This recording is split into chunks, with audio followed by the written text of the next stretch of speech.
Para dama de nobi te kuma ma be sola dugu jokma be so kolla jamana jokka be so kolla ngana jamana jokkene ka aslama ya qura talib maka islama be so kolla ayra be bi hal mamunu makala na do kuma na ira do halle emi wajil kala ira tiga fokata men ngali ngana nana wali ali kenaka amba sura hali wajil kala ira de ka wali jangwa kala men kala okay abet envers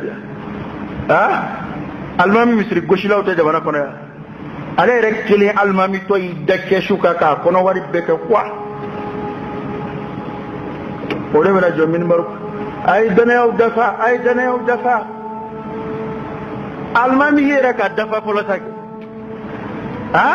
أتأمرون الناس بالبر وتنسون أنفسكم وأنتم تتلون الكتاب أفلا تعقلون كمنو مديما كيكوت لا مغوش إلي يبيلا كم وما لو يمدرون كي المامي تون ديري ما كيكوت لا يوكتوت تون نانا حالي ميا ديو رسكي بكا لجيو أكلا فاتا كلمة ميا سيدي كوكات لا سكي بكي لجيو رجاسو أبيا المامي لجي فامو بكيكا دونبو لجي دونبو دكو بجين لغوش نبيولو دي بكتلكي لجين نفي أما كيا olu de ya foya ko fama ku hakliski bien sorolaw alay bien di mamunuma ku hakliski ko diete foyi don bo de mo foya gabi olu de tekelela malla ya kafadiya ka to ga iski ga fo mi gorola ne ga moblin dara la fois izinde la nya commande de wi ndogodo a commande gono wi ndogodo a pina kono jun bake karamo ta na sojora milliard kile adunan nakar na kadi sojo nga kuma yin no ya ta kitchen sojo milliard ke amugo bola mata so mana dona mi hono eta boko nga o kerata kam go ne ko jete fuyu buga drome fara nyonga kwa kala ko ke ibi sura ka tlunga ko ando de la bia confusion ke ngako de la ta kuma shi taroshi ta ko here harami ko amere te bahere la nyala min dama halala suraka ambo mine ngande kele kano de ande kele ke jino te ha ni ala sunna o ji min bi bolo o bi kono ya ngwa ko itola sayyidina ali ibn abi talib ayo de ko dinge akunde ni ma fadira ila ala kula fadira la kana ka kata kita akunga ni ma fadira ila ji kula aflaka kata non de ko yo بل تؤثرون الحياة الدنيا والآخرة خير وابقى إيه كتا فيسبوك إيه كتا كرم غولا جيكي وما جاتا تريبولا ويا إيه ريك تقويا إنتا فيسبوك إني كدنبايا إني كوالكتو إيه منا نيسريكو آيا جيتا فوي هل أرتسو تكومنونك هل أنا جمانا تاتريبولا وكي كومنونك أنا جمانا ما دوبكو يرى دنبي كتا دين نيمغويا ما قلو بوكي كنفيوزو يلي نيبولا ala ka klimanda ma ko ndoni njogo inaka foi tinyana bo alaka ambe kuma de lande baralaw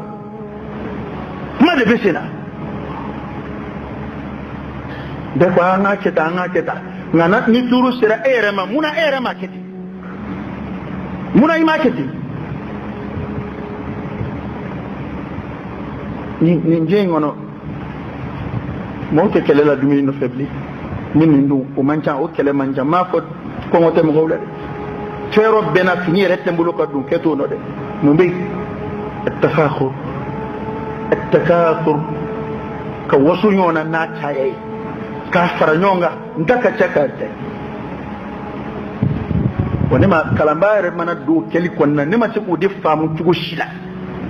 o bitlaka ko kube ala kira to dola ka qur'ana dola ko qur'ana reko amma bi ni'mati rabbik tahaddith ko ala kira reko ana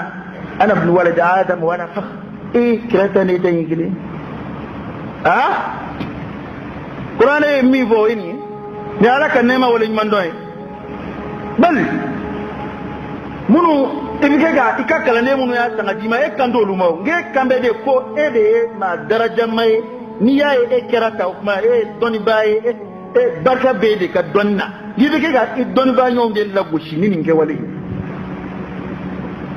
aw de la kay ko ala kira wasura junna halan no fe fandon hali alay kira kusaya katime kira toka minge una tabe kira kan arda folla kaka na nifsa ya katime ali yunusuka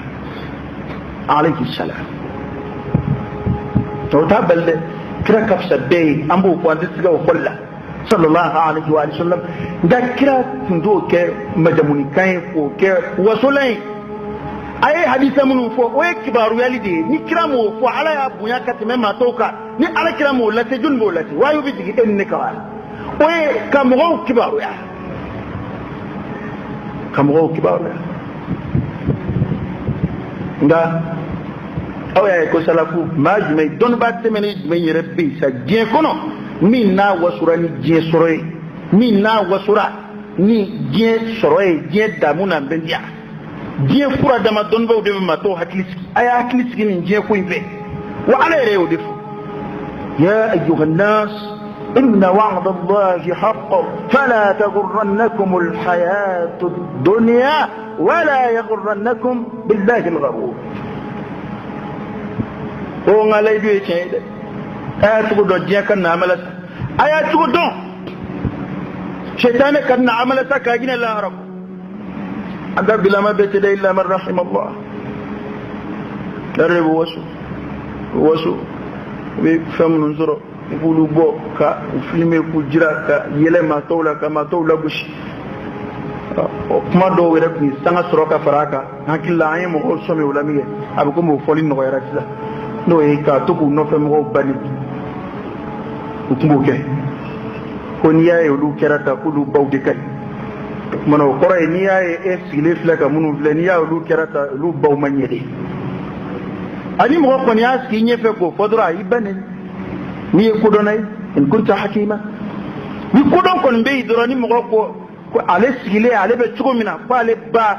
ka kesirina baka jija ko de noyi afa wulikati bayin ngata de o koray ke fleni chugumina tan la fula tugu no fe mina ale no fe aw mana ebade mafenge mana ko indeni qur'ane mi go o tani ala ko garsige ne ba fere mai ni mami enja ba kuro mama ni mami enja wa yabsutu rizqa liman yasha'u wa yaqdir ala bi garsige fere mai ni mami aja ka kuro mama ni mami aja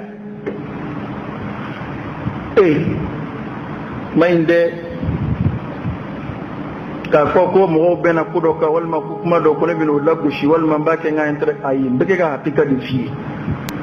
ni ma songa o kuma ma fla mi be bala ni kilindo na dala kilima do dala u fla be te bala nini ndara fo jamana do ina kwale bade nyana abade ndo ke be jamana do ina halo ta akadunda soro o ma ke fuye o mu baba ubed me bala odeya fakili bakili jamana nka jere kono danga di ma shi don bal di do make fe be je kono odeya kabala ka bada ba make fuyi kabala ka fada fa make fuyi ma fe be mara je kono je fe wa je te fuyi o ya hakikati ala kira kuti kuna mbe so kama pese ala yoro ko hali kafiri kun di jimiya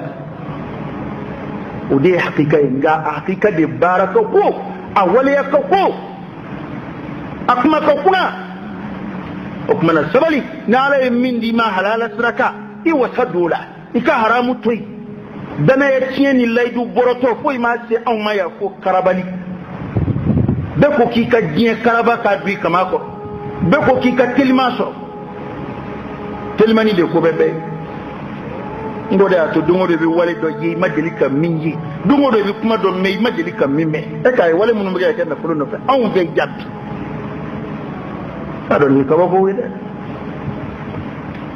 iti bana ibe jien ko kitabu defle ita sibine akili re ato re ki wale u be ga ke bi lu to re te kitabu kono abe ke jien de no fe e fe be su kono bi fodana illa man rahim Allah be ga ke nyon da shiti ta su kono ka bara dawla ta bulu la baraka law fi nganamu aduna wo be kono o be ko ko ale mu'mini o be ko ka tawhidu kan para tawhidu baranda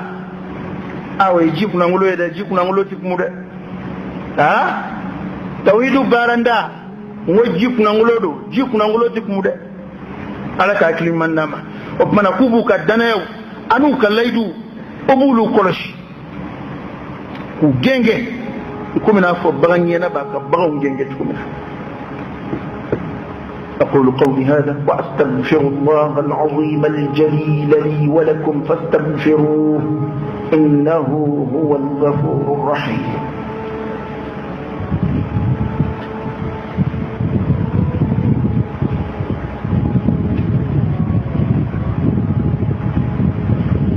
الحمد لله رب العالمين حمدا كثيرا طيبا مباركا فيه وصلى الله وسلم وبارك على سيدنا ونبينا وشفيعنا وحبيبنا محمد وعلى آله وأصحابه وسلم تسليما كثيرا عليه مؤمنك صفات وياتمنا نسلي كالتغنمة أنا نعدته فنا نسلي والذين هم على صلاتهم يحافظون comme ngode do mamun buka selu koloshi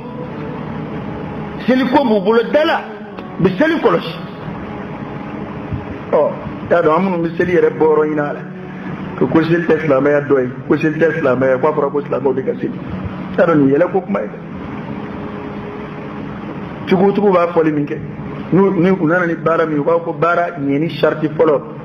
sa kala ni fam tekli hado kala ni famu ya ko tukun maire kala re make kala to de be ga barake ma tama mulu ambe yere ke kala ngela ye o da to no de kerasa ni mat lo gibani mobili ni so ke ka dafa abara bi gele bulu ka kunji wa klishi na don do ha ambe ga ta to mina na ambe sra fa ambe se koy ha wati binna dem so mo ko tika to lo gibala mo ko tika sura ni Qur'an aya kala na man yedem so be hota ila an humbo de ko dala sonam Qur'an dur shiro ya do bage ga taya Qur'an kala to nyuma hali to kala na wada bage ko fam ni sella almami ko fe ni Qur'an kala to kai na man bo fam hal ni masiga fen foi ga ta kala man ko ni bo fam ya do ko masira ka banyu o koy doni bina a kirit ke ni ala sonam tete ko o de kun ni sanga suran fe e ira yanga ni yugo o de ka doni tamashi no bina dabla halati me ni bi kalake ha ma shi de me kalama sahaba mun be toro bala ma de kalana ambe bu kala ne inde la koy kuma korote ko on dabe kan koy nga an yaru bi ka tasrihu di amba ka ni la dondon amba ina ala sa kanye o kuma ni mi matiga nya kore fa manya folode e ka an ya donc abete choy ko onge namate koro kalama ha daka ba kalama ka troki dika kala la gushi ngode zamne nombe ya arab ganda nye kurare ka ngene o ta nye aforo bo baraka gena ena ma kala ga je baraka gena ju ha qur'ana kala ndugo nyuma o de ba koro nyuma fo akoro nyuma barabi soroka kenwe ha o mana na kala ndugo juguyara akoro tinye akoro ere don na akoro ma don baraka go ala ka kiri mandam o mana ka foko ni baran yani sharti niye ono to doye teklimu ya ayyuhal ladina amanu dkhulu fi silmi kafa klamete ke ba tomo to no de farala nyonga o farale nyonga ko ke bakuru bakile aforo mako al islam ko islamaya amsali be komi ni ma mingo kun ya me ko suere yaro ne ni manye fe she chama o bo fo do na kun ya me suere ko subasma barade o baraka ni ya me suere ko subasma chendo kuma do da haklima de ba fa da idalla ka duniya baya ka minon je ka ilma ka subasma ko ta do make da ha duniya ka minon je ka ilma ka subasma ko bashtala abu fofana kun ya me ko mobli ko motor ni motor kan ko mobli kan nga awye mobli me mbul to e motor jala ko se dafro ni nana mobili place la nu ko ni mta anga dugo nu ye mobili ko ni mta ka dugula inye bala ci nani be bomba ko bu nyini ko se un abna se un do ala nu ko ay ci ndeni ngoro yere di bieta ha o ma ga islam ya tin ndan ni jona sella ko te dore a jo singo o no ta ko ratade ikatla me tade ci ndakoro ni ye un be kari ka bu ikatla me ko ka wale buy ka jogon ma bara buy ka ala bato be ko shika buy ka toto ndambe ala la wali tawhidu tike nyini ka bara boala ikatla me be katla me kurkutu ni yeti se nda koro so wala ndala o tiga foyke mo bu ta dual dina kono ka ba fadda bitugo ka soro e tay makaro la ba no o simba koro sembe katla me koro mara kuma nu fa ka jando kuma fochula ما دولا بغيت دنيا أبكم خوارجو تناني مينغو يندي خوارجو بنا سيدنا علي ردك كريمة كو إن الحكم إلا لله كو كيري على دتاي كو سيدنا علي صنعكم ما كلن يلين غتا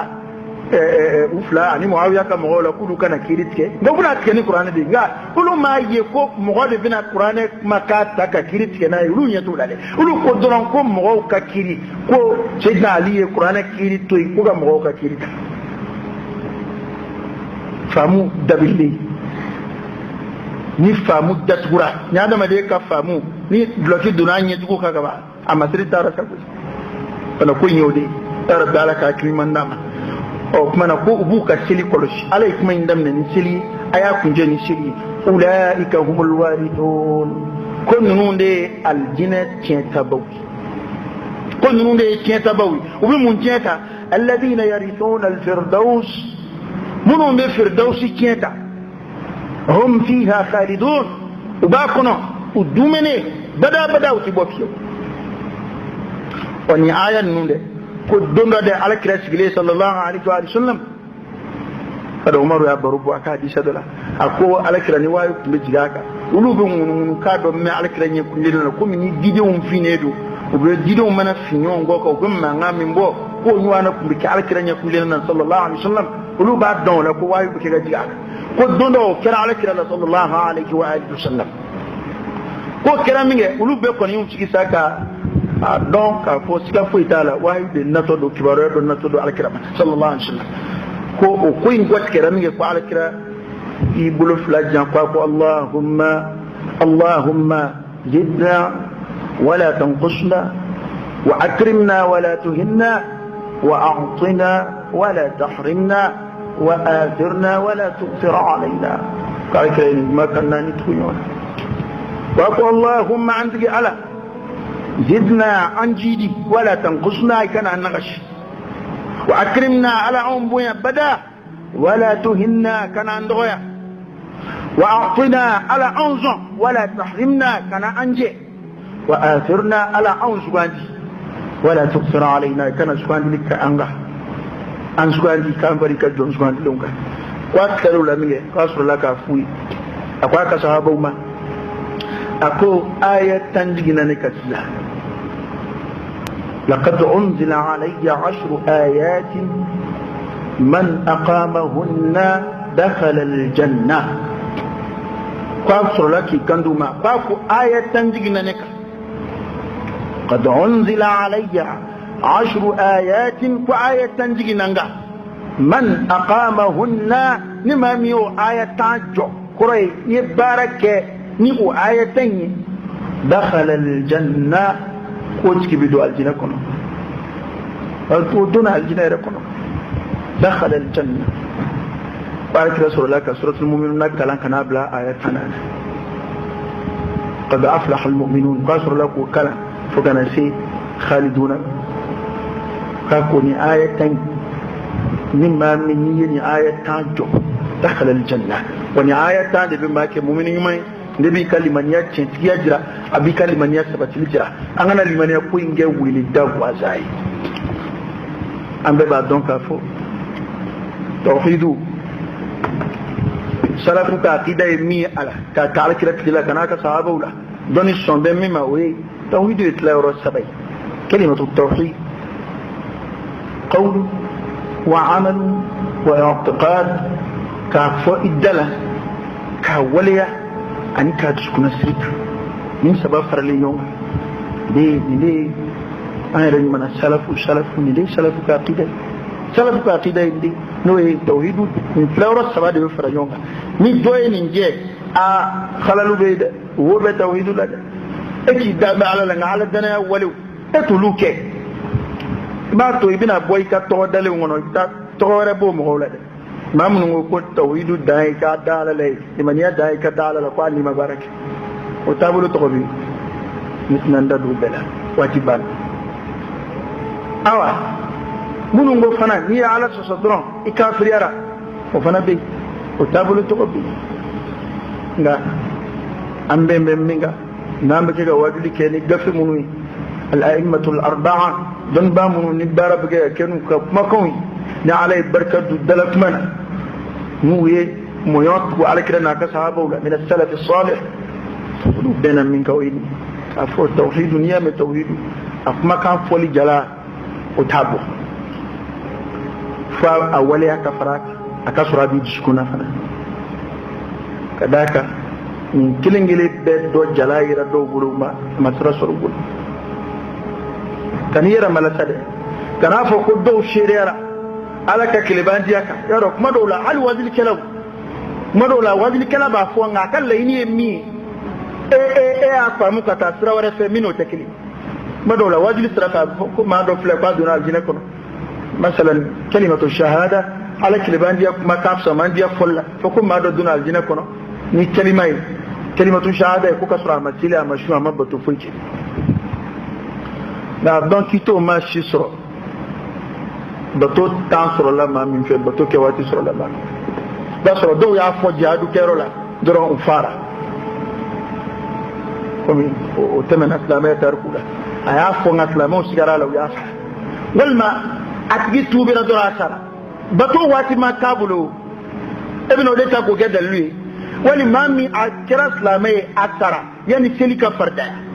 wala asara yani shunka farda ambo kuma ude taya ko do naluma ya fo ko famu anye tuka da joni kwa balu la kirat lela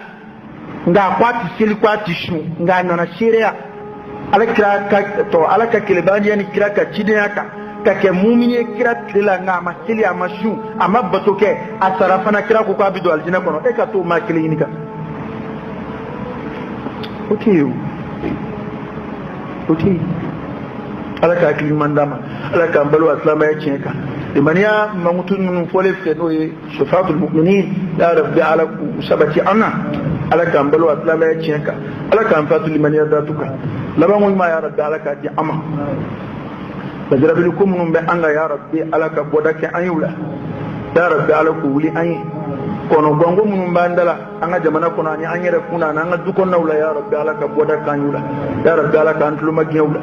ala ka boda kain ala ka so mangai ala ka ngali mani outla ala ka ngala kilibandi yadlala ala ka nja ala sagoi ala ka nja ala sagoi ala ka jama ala ka nja alama ala ka janga ketauba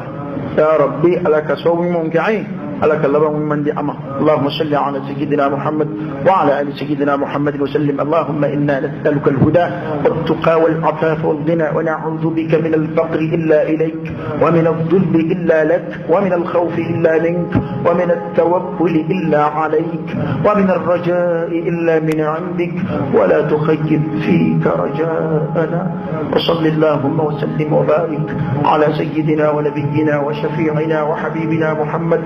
وعلى آله وأصحابه وسلم تسليما كثيرا سبحان ربك رب العزة عما يصفون وسلام على المرسلين والحمد لله رب العالمين قوموا إلى الصلاة